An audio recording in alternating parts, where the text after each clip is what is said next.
뇌졸중 터지기 하루 전 나타나는 최후의 신호사실. 우리가 뇌졸중의 전조 증상에 대해 이야기할 때 그것은 혈관이 막혔다가 정말 운 좋게 풀린 것을 의미합니다. 이 전조 증상의 가장 큰 위험성은 그 이후에 바로 또 뇌졸중이 발생할 수 있다는 것이죠. 그런데 문제는 이게 의사도 판단하기 힘든 경우가 많아서 많은 방송이나 유튜브 영상에서 잘못된 정보가 정말 많습니다.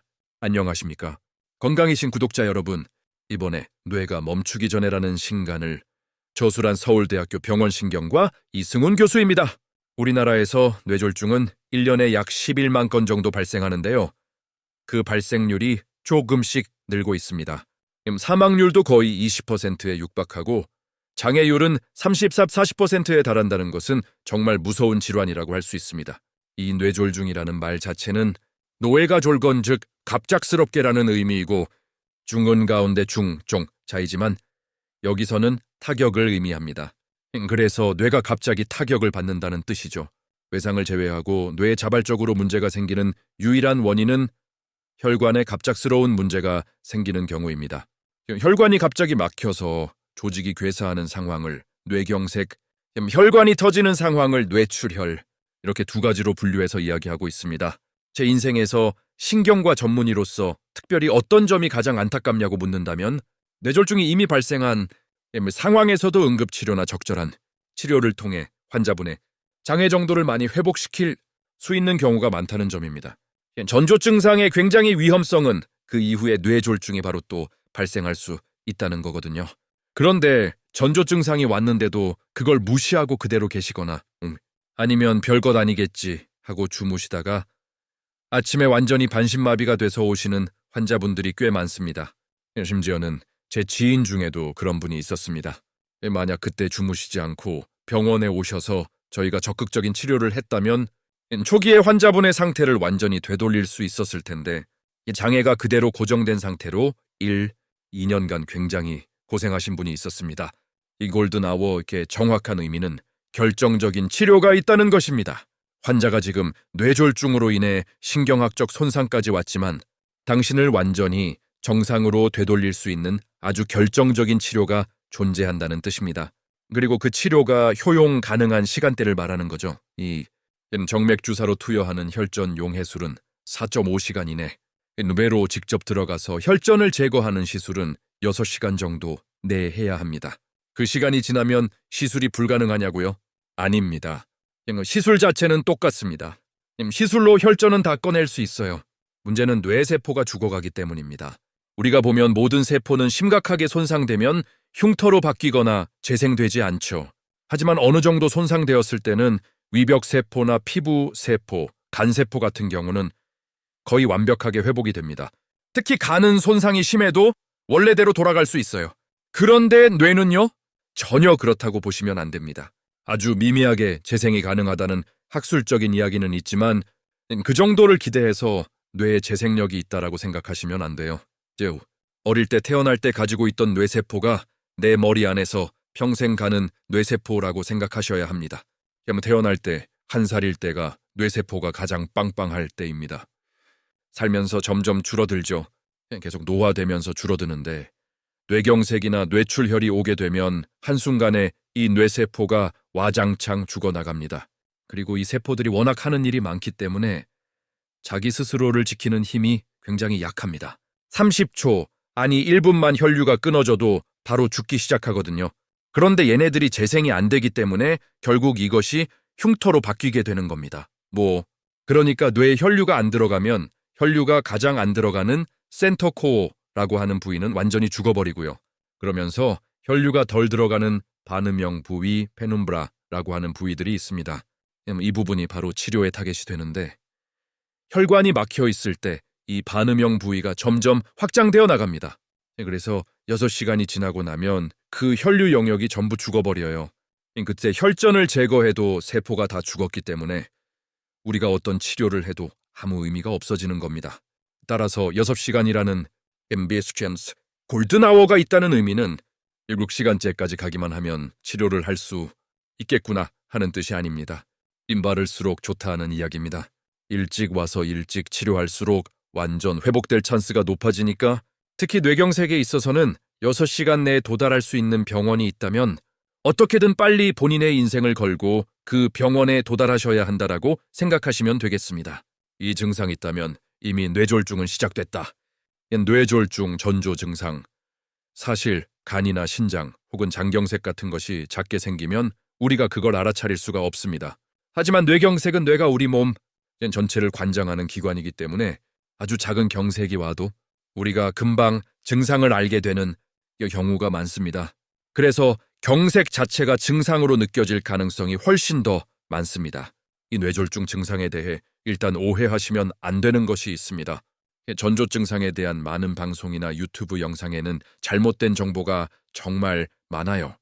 그런 잘못된 정보들의 대표적인 예가 오랫동안 머리가 아프거나 만성적으로 어지러웠다거나 요즘 컨디션이 안 좋다거나 몸에 힘이 없다거나 눈꺼풀이 떨린다거나 입 안쪽으로 힘이 잘 안 들어간다는 식의 증상들을 많이 이야기하는 것입니다.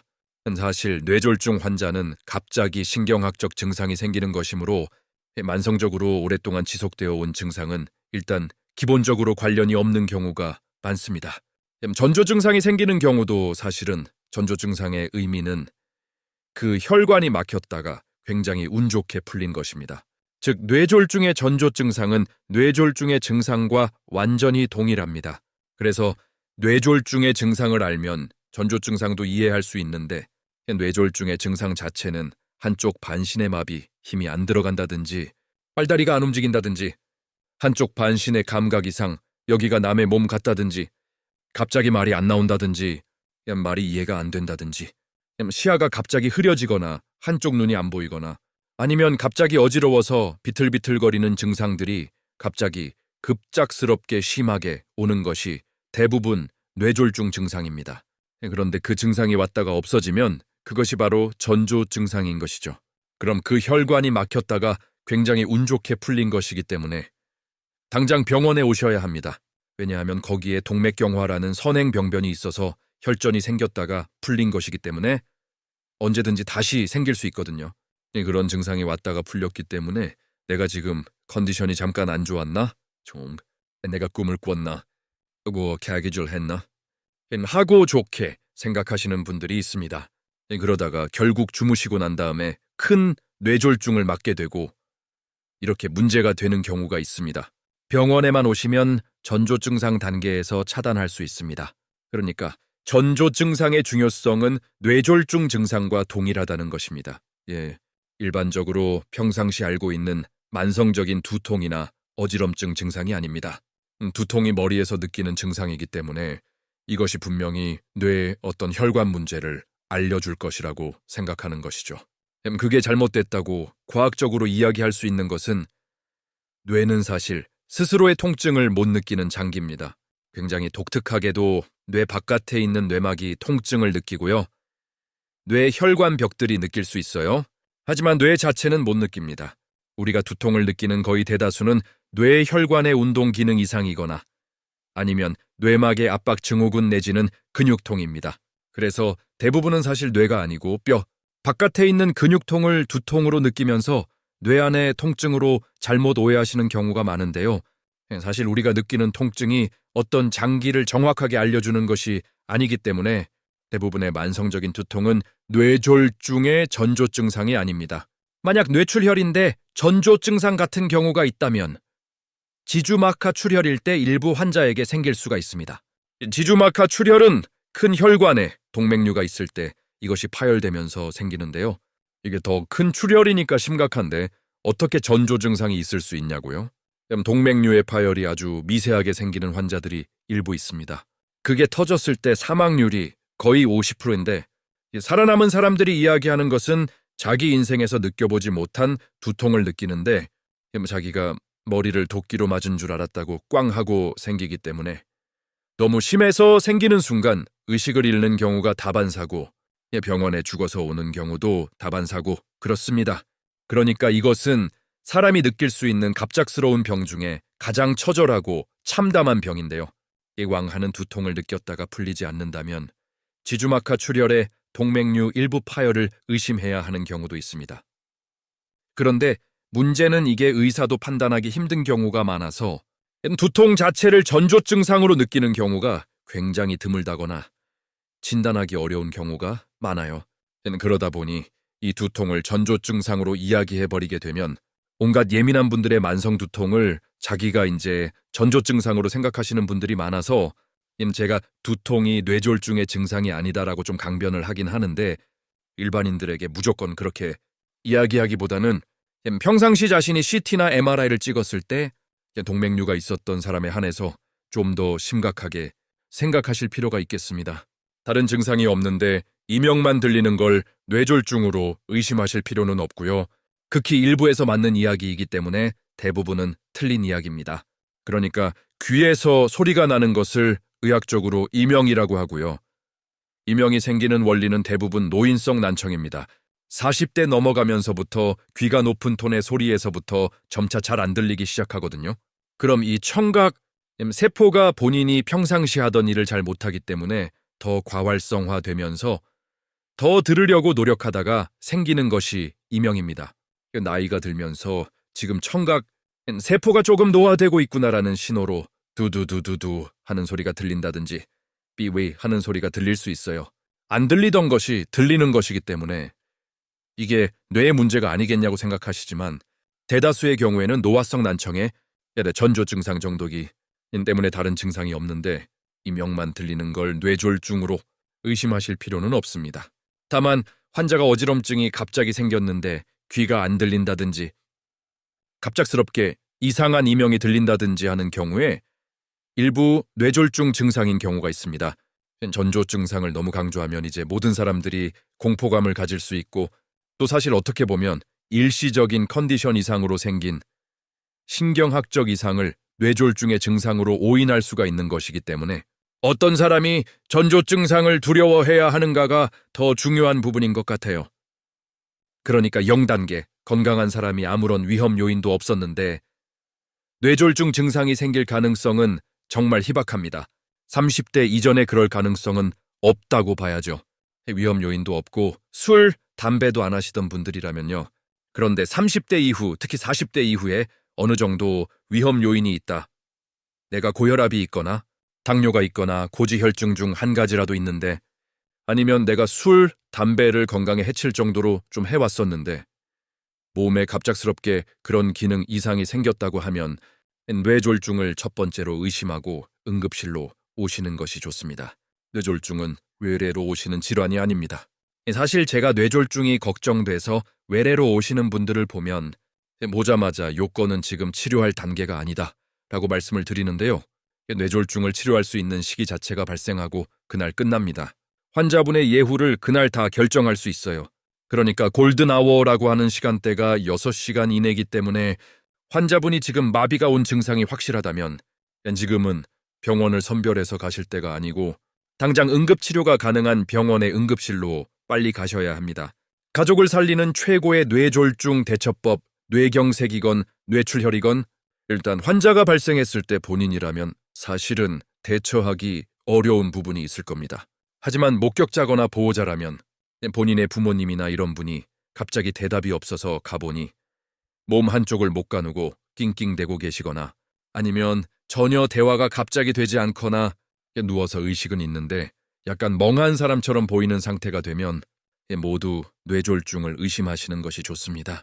갑작스럽게 생겼기 때문이죠. 그런데 그런 상황에서 뭐라도 해! 주겠다는 생각으로 대개 하시는 행동이 갑자기 하지도 않던 바늘을 가져와 손을 딴다든지 우황청심원 같은 것을 찾아 입에 먹인다든지 아니면 팔다리를 마구 주무른다든지 하는 것입니다. 팔다리를 정말 많이 주무르시는데요. 제가 말씀드린 이 3가지 행동은 아무런 도움이 되지 않습니다. 오히려 약간 해가 될 수도 있고요. 환자분이 현재 뇌졸중이 생겼을 때의 상황은 뇌세포가 죽은 거예요. 팔다리가 죽은 것이 아니고 그리고 뇌세포가 죽은 것 때문에 구음장애 내지는 삼킴장애가 생길 수도 있습니다. 그래서 환자분 입에 있는 침 같은 것이 기도로 흡인될 수가 있어요. 그러면 그 환자분에게 뭘 먹이는 것은 식도로 들어가는 게 아니라 기도로 들어가는 것을 유발할 수도 있습니다. 그래서 우황청심원을 제대로 삼키지 못하고 기도로 들어가서 흡인성 폐렴이라는 합병증을 유발시킬 수 있습니다. 환자분에게 손가락을 따는 행위 같은 경우는 손발이 망가진 것이 아니라 뇌가 망가져 손발을 못 움직이는 상태거든요. 여기에 피를 나게 하는 것은 아무런 도움도 안 되고 감염의 우려만 있습니다. 팔다리를 주무르는 것도 마찬가지입니다. 말다리에 혈액이 안 도는 것이 아니라 뇌가 안 도는 거거든요. 그러니까 이런 행동들은 과학적으로 아무 근거가 없고 전혀 도움이 되지 않습니다. 도움이 되는 걸 굳이 해야겠다고 하면 첫 번째로 바로 100세 후에 먼저 전화하셔야 합니다. 119에 전화하게 되면 서울 기준으로 본인 집에 그 119가 도달하는 시간이 평균 5.4분입니다. 과거에는 이제 부모님과 이렇게 대면 살다가 마침 부모님이 쓰러지셔서 그때 최대한 효도를 하겠다는 생각으로 그날 일생일대에 효심을 발휘해서 자가용도 몰고 와서 어떻게든 어머님을 모시려는 경우가 있는데 그런 행동들은 다 오히려 방해가 되는 행동들입니다. 그러니까 119에 전화하는 것이 제일 먼저고 두 번째로는 속을 개워낼 것 같은 그런 행동을 하시게 되면 고개만 이렇게 살짝 돌려놓고 가만히 기다리시면 됩니다. 그 외에는 아무것도 하지 않으시는 것이 좋습니다. 어떤 행동도 해가 될 수 있으니까요. 기본적인 구급처치는 구급대원들이 다 알고 있기 때문에 그것은 그분들이 하시게 두는 게 좋습니다. 다만 한 가지 요즘 뇌졸중에도 심폐소생술이 필요할까 하는 질문이 있는데 심폐소생술의 중요성이 많이 부각되고 있죠. 심폐소생술을 해야 하는 상황들은 환자분이 멀쩡하다가 갑작스럽게 가슴을 부여잡고 쓰러지거나 의식을 잃게 될 때입니다. 독특하게도 심장이 문제가 됐으면 심장이 아프다고 하고 가만히 있을 것 같고 뇌졸중이 생기면 의식이 없을 것 같잖아요. 그런데 이게 거꾸로입니다. 심장이 멈추면 의식이 없어지고요. 뇌졸중 환자는 대부분 의식이 있습니다. 심장이 멈추게 되면 심장이 갑자기 안 뛰기 때문에 뇌로 아무런 혈류가 가지 않으면서 뇌 전체가 갑자기 기능을 하지 않으면서 환자는 급작스럽게 의식을 잃거든요. 그러니까 환자가 멀쩡했는데 갑자기 의식을 잃었다? 그러면 숨 쉬는 것과 무관하게 심폐소생술을 해야 합니다. 그것이 1번입니다. 환자가 의식이 분명히 있는데 뭔가 이상하다면 뇌졸중을 의심해야 하는 것이 맞아요. 그때는 심폐소생술을 하는 것보다 일단 폐예기에 전화하는 것이 좋습니다. 심폐소생술의 전체적인 교육 과정들이 많이 변해왔는데요. 예전에는 심장을 압박하다가 호흡을 하고 그랬는데 지금은 다 규정이 바뀐 것이 호흡 신경 쓰지 말고 압박만 빠른 속도로 1초에 한 번씩 하라고 되어 있습니다. 왜냐하면 그 결과를 봤더니 숨을 쉬게 한다고 하는 것 자체가 별로 도움이 안 되고 실제 심장 압박이 훨씬 더 도움이 됐더라는 것 때문에 심폐소생술과 관련된 것도 변화해온 거죠. 그런데 심폐소생술을 어떤 사람한테 해야 하느냐, 어떤 사람에게 하면 안 되느냐 하는 것은 사실 의학적으로는 조금 복잡한 부분이 있습니다. 하지만 일반인들에게 이야기하기에 굉장히 안 좋은 부분이에요. 왜냐하면 피해야 하는 경우 때문에 오히려 해야 하는 경우를 놓치는 경우가 더 많아서요. 사실 잘못했다 하더라도 그것을 우리가 잘못했다고 이야기하지 않습니다. 그리고 대다수의 경우에 우리가 통계를 내보면 잘못한 경우에도 잘못되는 경우가 별로 없어요. 그래서 심폐소생술을 해야겠다는 상황이 생각이 들면 그냥 하시는 것이 낫습니다. 그럼 대다수가 어떤 경우냐고요? 환자가 갑자기 쓰러졌는데 본인이 의식이 없다거나 완전히 경련을 하는 것처럼 약간 발작을 한다 해도 됩니다. 환자가 본인이 의사를 표현할 수 있고 약간 반대쪽을 움직일 수 있는데 뇌졸중이 의심되는 상황이죠. 그때는 사실 하실 필요가 없습니다. 하지만 심폐소생술은 그 당시 그 행동이 환자를 살리는 행동이기 때문에 급작스럽게 뭔가 문제가 생긴 사람이 주변에 있다면 일단 심폐소생술을 하도록 권하는 것이 맞다고 생각합니다. 뇌졸중 권위자가 말하는 실패 없는 뇌졸중 예방 방법, 뇌졸중이 발생될 때까지는 생각보다 많은 산 넘고 물 건너는 상황들이 있습니다. 아주 건강하고 멀쩡한 사람이 갑자기 밤중에 홍두깨처럼 생기는 병이 아니라는 것을 좀 말씀드리고 싶어서 그렇습니다. 책에서도 좀 설명을 드립니다만 건강에 있어서 뇌혈관 질환을 단계별로 나눌 수가 있어요. 건강한 사람을 0단계, 그 다음에 위험인자를 가진 사람을 1단계, 동맥경화가 생긴 사람을 2단계, 그 다음에 마지막으로 심장질환이나 뇌졸중이 온 사람을 3단계 이렇게 표현을 하거든요. 0단계, 1단계, 2단계, 3단계에 걸쳐서 와서야 비로소 뇌졸중이 생긴다는 것은 본인이 뇌졸중을 생기게 하려고 본인은 몰랐지만 적어도 5년에서 20년간 발생시키기 위한 노력을 해왔다는 겁니다. 그 꾸준한 노력을 권총으로 따지면 장전이라고 볼 수 있습니다. 그럼 이 장전을 학술적, 과학적으로 어느 단계라고 할까요? 혈관에 동맥경화가 생긴 상태입니다. 이 동맥경화는 멀쩡한 혈관에 동맥경화라는 병이 오는 것이 아니고요. 고혈압과 당뇨와 고지혈증, 술, 담배를 정말 지독하게도 관리 안 하셨을 때 혈관들이 못 버티고 생기는 흉터 같은 것들이거든요. 그러다 보니까 혈관 안쪽 벽이 그렇게 변성이 됐을 때 드디어 이제 뇌졸중을 하기 위한 권총으로 따지면 장전을 했다. 제가 이렇게 표현을 합니다. 그럼 장전된 상태에서 반가쇠를 당겨야만 발사가 되는 거니까 반가쇠만 안 당기면 되겠네 하실 수 있습니다. 맞습니다. 동맥경화가 있다 하더라도 평생 동맥경화 상태로 끝날 수도 있어요. 이 동맥경화가 어느 한순간에 갑자기 혈관 안쪽 벽이 파열되거나 아니면 바깥으로 파열되거나 혈관 안쪽 벽에서 혈전이 생기거나 하는 상황들이 생기는 것이 바로 반가쇠를 당기는 겁니다. 이 반가쇠를 당기는 상황은 어느 날 갑자기 예고 없이 생길 수도 있는데 조금 전조가 되는 상황들을 본인이 만드는 경우가 많습니다. 그러니까 이미 굉장히 안 좋은 결정적인 동맥경화 상태에서 최근 들어서 굉장히 오랫동안 과로를 했다든지 잠을 잘 못 잤다든지 일을 너무 힘들게 했다든지 아니면 안 하던 운동을 너무 급작스럽게 많이 심하게 했다든지 최근에 부모님이 상을 당했을 때처럼 굉장히 너무 슬프고 힘들어서 감정적으로 격동적인 생활을 한두 달 동안 하고 있었던 그런 분들이 딱 고비일 때 안 좋았던 동맥경화가 파열되거나 혈전이 생기는 일이 생길 수 있습니다. 그것이 바로 반가쇠를 당기는 것이죠. 인생을 살면서 많은 일들이 생길 수 있기 때문에 반가쇠를 당기지 말라고 할 수는 없어요. 가장 중요한 것은 본인이 장전이 됐는지 아는 것입니다. 그러니까 평상시에 본인이 그런 위험 요인을 가지고 있었는지, 그래서 장전될 만한 상황인지 아니면 그걸 관리 안에서 이미 장전을 했는지 그것을 본인이 아는 것이 굉장히 중요하다고 말씀드릴 수 있겠습니다.